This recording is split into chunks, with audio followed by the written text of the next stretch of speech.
Miss Aishagol, thank you for teaching me how to make the noodles. Until now, marunong pa pala ako. It's been like 5 years siguro na hindi na ako nakagawa ng noodles. And now, here we are making noodles again. It's very interesting to make a noodle. Tingnan mo, this is from the UNCOIL at napakarami na niya. See? So the more you stretch your noodles by whacking it on your table, ganito ang resulta niya, guys. Ito ay from that one coil lang siya.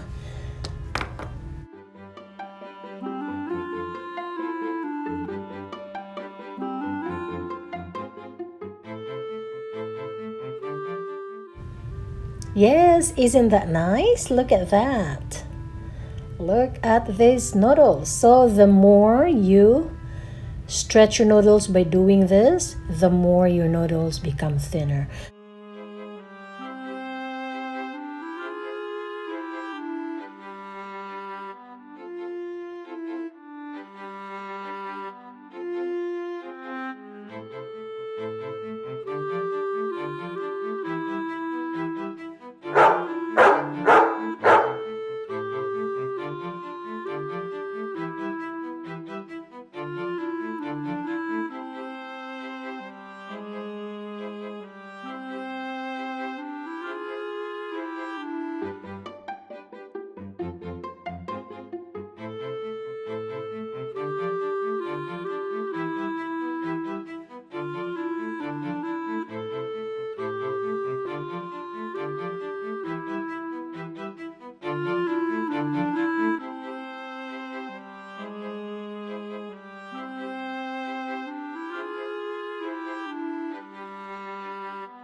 So this is the very difficult part of making the noodles. You have to stretch it and make it into coil.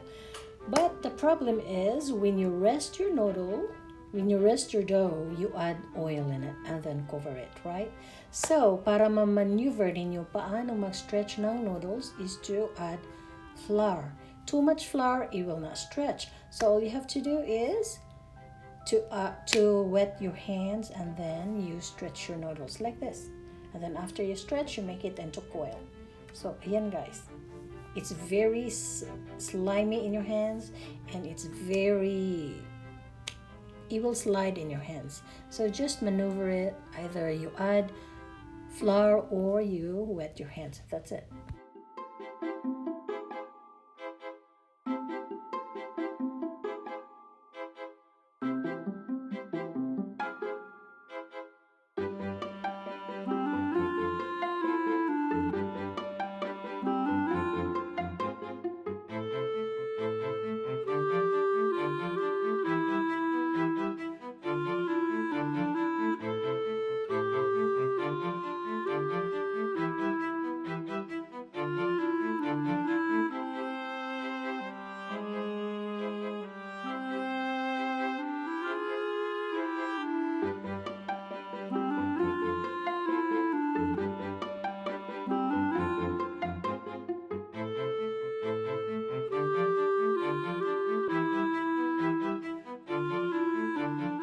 Oh my gosh! So ito ang pinaka-interesting part sa paggawa ng noodles. You have to uncoil it, stretch your coiled noodles. Ayan siya guys. So ang gagawin ninyo, easy with your noodles, easy with handling. And then after that, ma-stretch na siya. That's the fun part of it na ibunal guys.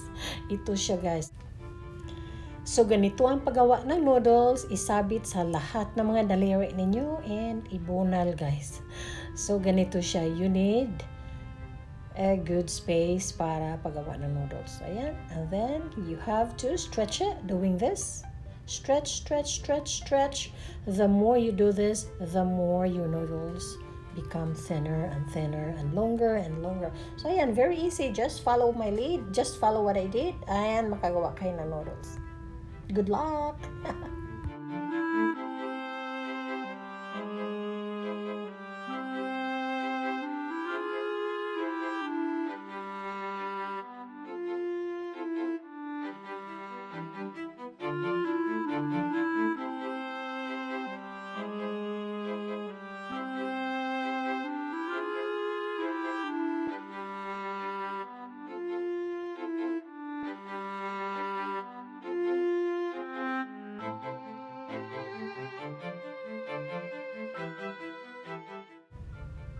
So, after you stretch your noodles, pag ma-reach na niyo, if you like it thicker, if you like it thinner. After making noodles, guys, we have to cook our noodles right away. Otherwise, it will stick together. So, ayan siya, guys. In your boiled water, you add salt and olive oil. Tansya-tansyahin na lang ninyo yan siya. And then that's it. Stir a little bit. Don't stir it hard, you know. Easy with your stirring, and then ilagay ninyo siya sa strainer or meron kayong plate dyan. Oh, ganyan lang siya. Very easy. And then, kung magluto kayo ng noodles today, you can cook your noodles. But for me, guys, I will cook it tomorrow dahil I'm so tired making these noodles. So, yan siya, guys. Ang ating noodles luto na. Ooh, I'm so excited. So tired to stretch it. So, ganito siya kataba ang noodles. So, it's up to you guys if you want your noodles thinner or if you want your noodles thicker. So, ganito siya. Depende yan sa inyo.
Since I cook mine in batches, ayun bang magawa ako ng noodles, i-uncoil ko siya, igawa ko siya, and then iluto ko siya. Otherwise, mag-dry ang noodles, guys. So, ayun guys, but it's up to you if you cook your noodles in batches or you cook it together, you know, with other batch. So, depende sa iyo. So, ganito ang mukha ng kitchen mo if you make noodles. It is a mess. So, ganyan ang mukha ng kitchen ko, guys. Wala akong island. So, dito lang ako sa tabi ng lutuan ko. Ayan si noodles. Masarap na noodles. Waiting to be cooked. So, ayan. Your kitchen is full of flour. So, this is what happened to your kitchen if you make a noodle. So, get ready with that, guys. So, ito na siya. Ready na ang ating noodles. Thank you for watching. And please subscribe to my channel and click the notification bell. Bye!